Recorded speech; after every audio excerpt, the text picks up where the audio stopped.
வணக்க மக்களே. நம்ம கார்த்திக் கதையில் ஜூலை 24 என்ன நடக்க போகுது அப்படிங்கிறத பற்றி தாங்க இந்த வீடியோவில் இப்போ நம்ம பார்க்க போகிறோம். வீடியோவுக்கு மறக்காமல் லைக் பண்ணிக்கோங்க.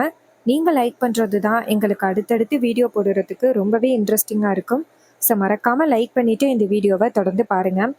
என்ன நடக்குது அப்படின்னு பார்த்துக்கிட்டிங்கன்னா, கோவில் கும்பாபிஷேகத்துக்கான ஏற்பாடுகள் எல்லாமே நடந்துக்கிட்டு இருக்கு. அப்போ வந்துட்டு நம்ம ராஜா மேலே மிகப்பெரிய பழி விழுகுது. அந்த பழியை வந்துட்டு நம்ம ஹீரோ எப்படியோ வந்துட்டு மாமா மேலே எந்த தப்பும் இல்லை அப்படிங்கிறத அவர் நிரூபிச்சிடுறாரு. நிரூபிச்சுட்டு என்ன பண்ணுறாருன்னா, நேராக வீட்டுக்கு வந்துட்டு ராஜா வராரு. வந்துட்டு நேராக நம்ம ஈஸ்வரியை பார்த்து, ஈஸ்வரி, எனக்கு இன்னைக்கு கோவிலில் இவ்வளோ பெரிய அவமானம் நடக்க பார்த்துச்சு தெரியுமா? இது எல்லாத்துக்கும் யாரு தெரியுமா காரணம்? அந்த சிவனாண்டி தான் காரணம் அப்படின்னு. இதை கேட்டதும் ஈஸ்வரி கேட்குறாங்க, ஏங்க என்ன ஆச்சு அப்படின்னு. அப்போ அவர் நடந்தது எல்லாத்தையுமே சொல்றாரு. இதை கேட்டதும் ஈஸ்வரி ரொம்பவே ஷாக் ஆகுறாங்க. அவன் கொஞ்சம் கூட திருந்தவே மாட்டான் போல. ஏதாவது ஒரு வகையில என் குடும்பத்துல உள்ளவங்க கஷ்டப்படணும் அப்படிங்கிறதுக்காக இப்படி ஏதாவது பண்ணிக்கிட்டே இருக்கான் அப்படின்னு. அதுக்கு ராஜா சொல்றாரு, ஆமா ஈஸ்வரி, ஆனா மாப்பிள்ளை மட்டும் இல்லைன்னு வச்சுக்கேன், இன்னைக்கு நான் அந்த பூஜையில வந்துட்டு ரொம்ப அவமானப்பட்டு வீட்டுக்கு வந்திருப்பேன். நல்ல வேளை மாப்பிள்ளை கடைசி நேரத்துல வந்து என் மானத்தையே காப்பாத்திட்டாரு. அந்த சிவனாண்டிக்கு சரியான ஒரு தண்டனையை வாங்கி கொடுத்துட்டாரு அப்படின்னு. இதை கேட்டதும் ஈஸ்வரி சொல்றாங்க, அப்படியா அப்படின்னு. அப்ப ராஜா சொல்றாரு, ஆமா ஈஸ்வரி, அது மட்டும் இல்ல, நாளைக்கு கோவில் கும்பாபிஷேகம் நடக்க போகுது, நீ வந்தியன்னா நல்லா இருக்கும் அப்படின்னு. அதுக்கு ஈஸ்வரி சொல்றாங்க, இங்க பாருங்க, கும்பாபிஷேகத்துக்கு உங்களை தான் அனுப்புறேன் அப்படின்னு சொன்னேன். கண்டிப்பா என்னால அந்த பரமேஸ்வரியும் அந்த சேதுபதியும் இருக்கிற இடத்துக்கு என்னால வர முடியாதுங்க அப்படின்னு சொல்றாங்க. அதுக்கு ராஜா சொல்றாரு, இங்க பாரு ஈஸ்வரி, நம்ம பொண்ணுங்க எல்லாருமே ரொம்ப ஆசைப்பட்டு கேட்குறாங்க, தயவு செஞ்சு அவங்களுக்காவது நீ சரின்னு சொல்லு அப்படின்னு. உடனே ஈஸ்வரி சொல்றாங்க, இங்க பாருங்க, நம்ம பொண்ணுகளுக்காக நான் சரின்னு சொல்றேன், ஆனா கண்டிப்பா அந்த சேதுபதி இருக்கிற இடத்துக்கு என்னால வர முடியாது அப்படின்னு ஈஸ்வரி சொல்றாங்க. அப்ப ரோகிணி, ரேவதி எல்லாருமே நேரா அவங்க அம்மா கிட்ட போயிட்டு, அம்மா, இந்த கோவில் பூஜைக்கு அப்புறம் அந்த குடும்பத்து பக்கமே நம்ம போகவே வேண்டாம், நீங்க வந்துட்டு இதுக்கு மட்டும் ஒத்துக்கிடுங்க அப்படின்னு.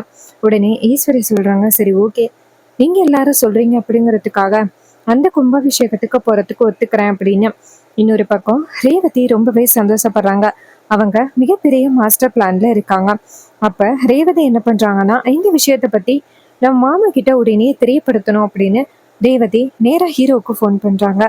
ஹீரோ வந்துட்டு ஃபோன் அட்டன் பண்ணி, சொல்ல ரேவதி அப்படின்னு சொல்ல, ரேவதி சொல்றாங்க, மாமா, நம்ம பிளான் வந்து நிறைவேறிடுச்சு, அம்மா வந்துட்டு கும்பாபிஷேகத்துக்கு வரேன் அப்படின்னு ஒத்துக்கிட்டாங்க அப்படின்னு. இதை கேட்டதும் ஹீரோ சொல்றாரு, சூப்பர் ரேவதி, ஒரு நல்ல விஷயம்தான் கிடைச்சிருக்கு. எப்படியாவது அத்தை கும்பாபிஷேகத்துக்கு வந்துட்டாங்கன்னாலே போதும், கும்பாபிஷேகத்துக்கு வந்துட்டாங்கன்னாலே நம்ம பிளான் வந்துட்டு பாதி செயல்பட்ட மாதிரி தான். அப்ப ரேவதி சொல்றாங்க, சரிங்க மாமா, உங்களோட பிளான் என்ன பிளான்?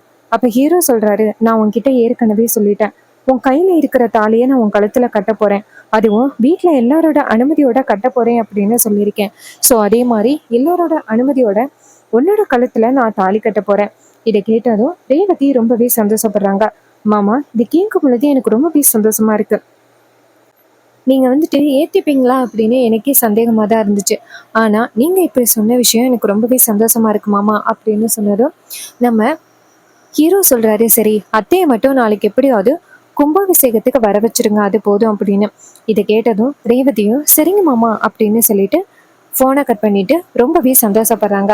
நேரா அந்த தாலியை பார்த்துட்டு, இந்த தாலி இன்னைக்கு என் மாமா எனக்கு கழுத்துல கட்ட போறாரு நாளைக்கு, அதுவும் ஒட்டுமொத்த குடும்பமும் இருக்கும் பொழுது, அவரோட குடும்பமும் இருப்பாங்க, அம்மாவோட குடும்பமும் இருப்பாங்க, எல்லாரும் இருக்கும் பொழுது அவர் என்னோட கழுத்துல தாலி கட்ட போறாரு அப்படின்ட்டு ரேவதி ரொம்பவே சந்தோஷப்படுறாங்க.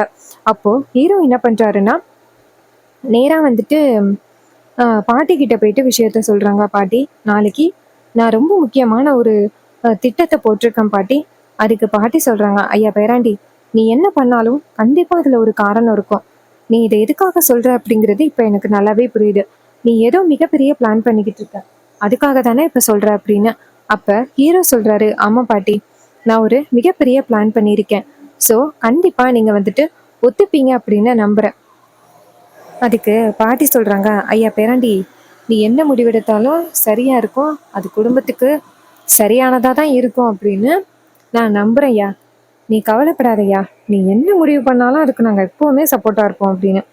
இதை கேட்டதும் ரொம்பவே சந்தோஷப்படுறாங்க நம்ம ஹீரோ. சரிங்க பாட்டி, நாளைக்கு கோவில் கும்பாபிஷேகம் நடக்க போகுது. சரி, எல்லாரும் வந்துருங்க.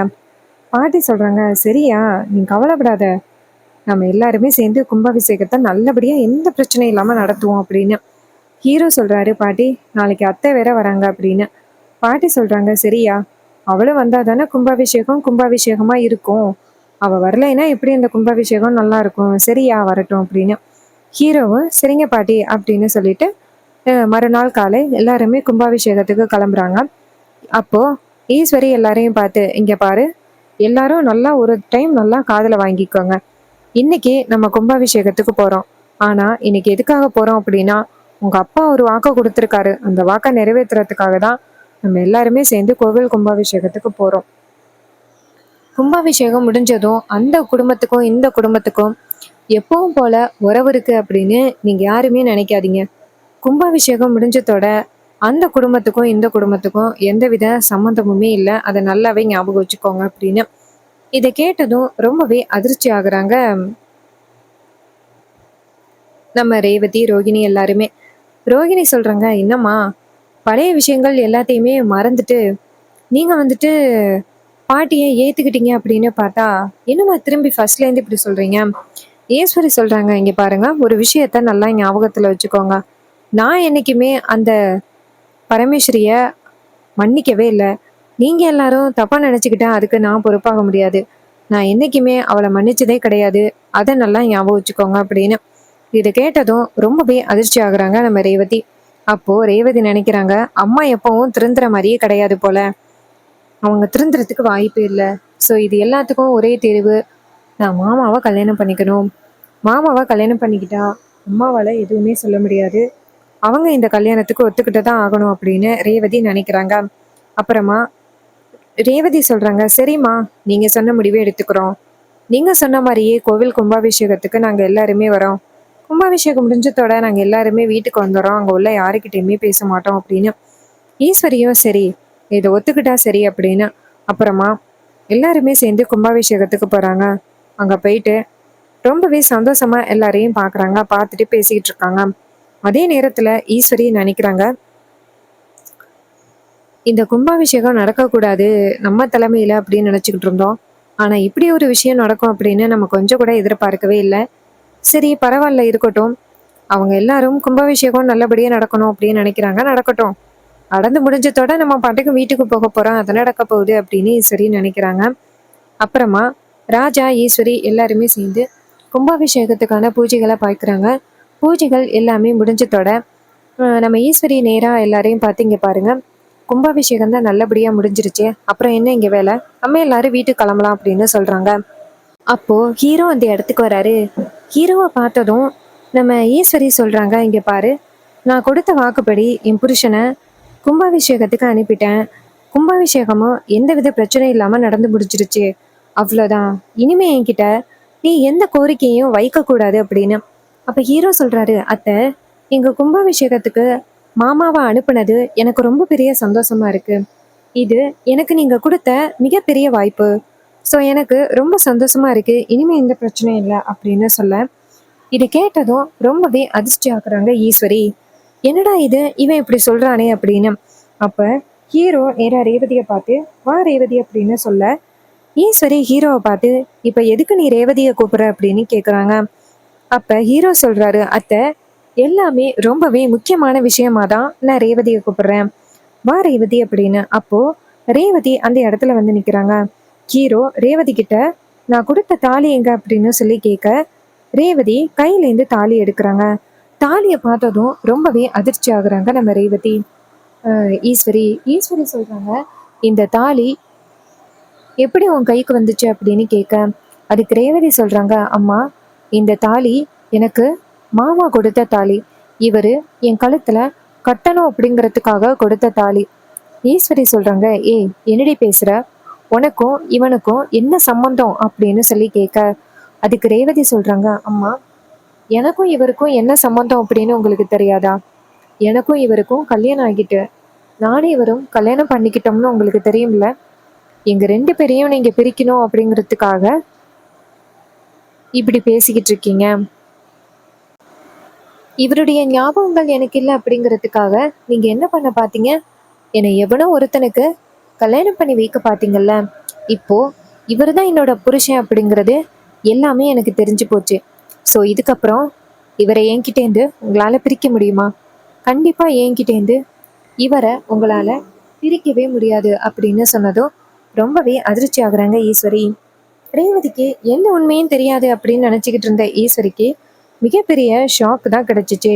அப்ப நம்ம ஹீரோ என்ன பண்றாருன்னா, நேரா ரேவதியை பார்த்து, ரேவதி, அம்மாவுக்கு முன்னாடி தானே உன்னுடைய கல்யாணம் நடக்கணும் அப்படின்னு ஆசைப்பட்ட, அதே மாதிரி அத்தைக்கு முன்னாடி உன்னோட கல்யாணம் நடக்குது அப்படின்ட்டு தாலி எடுத்து ரேவதியோட கழுத்துல தாலியை கட்டுறாங்க. இதை பார்த்துட்டு தாத்தாவும் பாட்டியும் ரொம்ப சந்தோஷப்பட்டு ரெண்டு பேருக்கும் அச்சதைய தூவுறாங்க.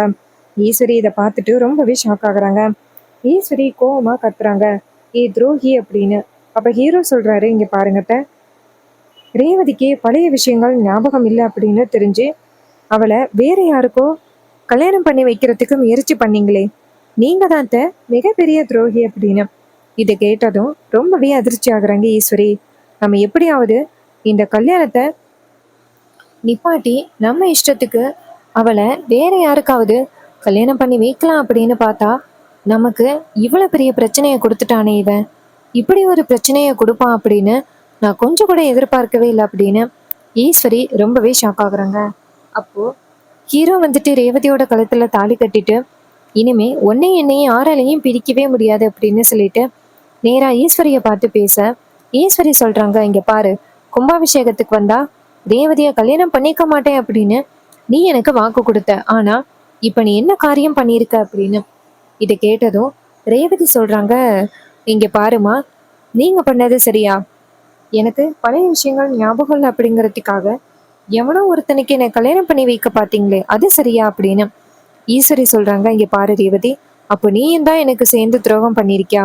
ரேவதி சொல்றாங்க, அம்மா, உங்களுக்கு நான் என்னைக்குமே துரோகம் பண்ணணும் அப்படின்னு நினைச்சதே கிடையாது. ஆனா நீங்க பண்ணதுதான் கொஞ்சம் கூட சரியே இல்லை. நான் என் மாமா கூட சேர்ந்து சந்தோஷமா வாழணும் அப்படின்னு ஆசைப்பட்டு கார்த்தி மாமாவை பிடிச்சிருக்குன்னு சொன்னேன். ஆனா நீங்க எவனோ ஒருத்தனை கார்த்தின்னு கொண்டாந்து நிக்க வச்சு அவனை கல்யாணம் பண்ணிக்க சொல்லி என்னை வற்புறுத்தினீங்க. மறுபடியும் நீங்க செஞ்ச தப்ப ஒத்துக்காம மறுபடியும் வந்துட்டு என்னை வேற யாரோ ஒருத்தருக்கு கல்யாணம் பண்ணி வைக்கிறதுக்கு ட்ரை பண்ணீங்க. நீங்க பண்ணது எல்லாமே தப்பு. நீங்க பண்ணதுக்கு தான் இன்னைக்கு நீங்க சரியான தண்டனைய அனுபவிச்சுக்கிட்டு இருக்கீங்க அப்படின்னு. இதை கேட்டதும் ஈஸ்வரி ரொம்பவே ஷாக் ஆகுறாங்க.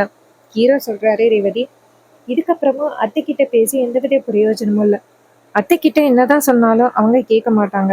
ஸோ இந்த ப்ராப்ளத்தை இதோட விடு அப்படின்னு சொல்ல, ரேவதி சொல்றாங்க, சரிங்க மாமா, சரிங்க, வாங்க நம்ம வீட்டுக்கு போகலாம் அப்படின்னு சொல்லிட்டு ரேவதி நேரா அவங்க அம்மாவை பார்த்து, அம்மா, நான் பண்ண விஷயம் தப்பு தான், ஆனா நீங்க பண்ண விஷயமும் தப்பு. என்னையும் மாமாவையும் பிரிக்க பார்த்தீங்க, அது மிகப்பெரிய தப்பு. ஸோ அதுக்கு தான் நீங்க இன்னைக்கு தண்டனையை அனுபவிக்கிறீங்க அப்படின்னு சொல்லிட்டு ரேவதி அந்த இடத்துல இருந்து கிளம்புறாங்க. இதையெல்லாம் பார்த்துட்டு ஈஸ்வரி ரொம்பவே ஷாக் ஆகுறாங்க. இப்படி ஒரு விஷயம் நடக்கும் அப்படின்னு ஈஸ்வரி கொஞ்சம் கூட எதிர்பார்க்கவே இல்லை. அப்ப ரேவதி என்ன பண்றாங்கன்னா, நேரா அந்த இடத்துல இருந்து கிளம்புறாங்க. இன்னொரு பக்கம் ஈஸ்வரி இதையெல்லாம் பார்த்துட்டு ரொம்பவே அதிர்ச்சி ஆகுறாங்க. ஸோ கண்டிப்பாக ரேவதிக்கும் நம்ம ஹீரோவுக்கும் சீக்கிரம் கல்யாணம் நடக்க போகுது. அதுவும் நம்ம ஹீரோ சூப்பராக ரேவதியோட கழுத்தில் தாலி கட்ட போகிறாரு. இது எல்லாம் அப்கமிங் எபிசோடில் ரொம்ப ரொம்பவே இன்ட்ரெஸ்டிங்காக நடக்க போகுது.